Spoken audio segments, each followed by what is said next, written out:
জামাই ষষ্ঠী বাঙালির 12 মাসের 13 পার্বণের এক পার্বণ। বছরভর যেমনই যাক, এই দিনটায় শ্বশুরবাড়িতে জামাই আদরের গ্যারান্টি। আগেকার দিনে শ্বশুরবাড়িতে জামাই ষষ্ঠী হতো ধুমধাম করে। সময় থাকতে থাকতে শ্বশুররা আসতেন জামাই বাড়িতে, নিমন্ত্রণ করে যেতেন। তারপর থেকেই প্রস্তুতি শুরু হতো জামাইদের। সাধারণ থেকে সেলিব্রিটি, প্রস্তুতি ছিল একই রকম। জামাই ষষ্ঠী তো আগে খুব ব্যাপকভাবে হতো।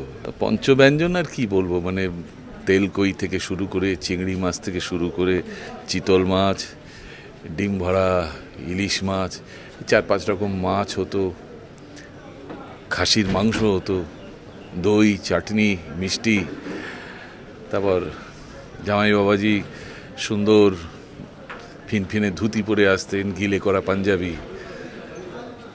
তাকে ভালো উপহারও দেওয়া হতো। তারপর বিশেষ দিনটিতে কুচিয়ে ধুতি পরে সপরিবারে রওনা জামাই ষষ্ঠী পালন। আমাদের জেনারেশন অবধিও সেই আনন্দটা পেয়েছি। আমার শ্বশুরবাড়ি ছিল খড়গপুরে। আমি আগের দিন বা দরকার হলে তারও আগের দিন চলে যেতাম ট্রেনে করে। তখন রাস্তা এত ভালো হয়নি, আমাদের ট্রেনে যাতায়াতই বেশি ছিল।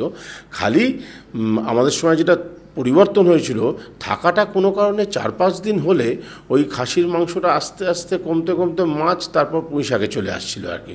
ওই জন্য থাকাটাকে বেশি আর ইলংগেট করতাম না। এখন বদলে গেছে সময়, সময় দৌড়চ্ছে, নাকে মুখে গুজে দৌড় দৌড়।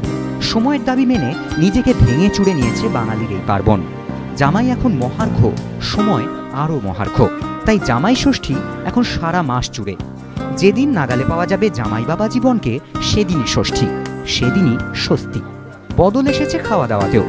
জেট যুগে কে আর এত হ্যাপা পোয়ায়? ফেলো করি মাখো তেল, রেস্তোরাঁতেই এখন জামাই ষষ্ঠীর আয়োজন।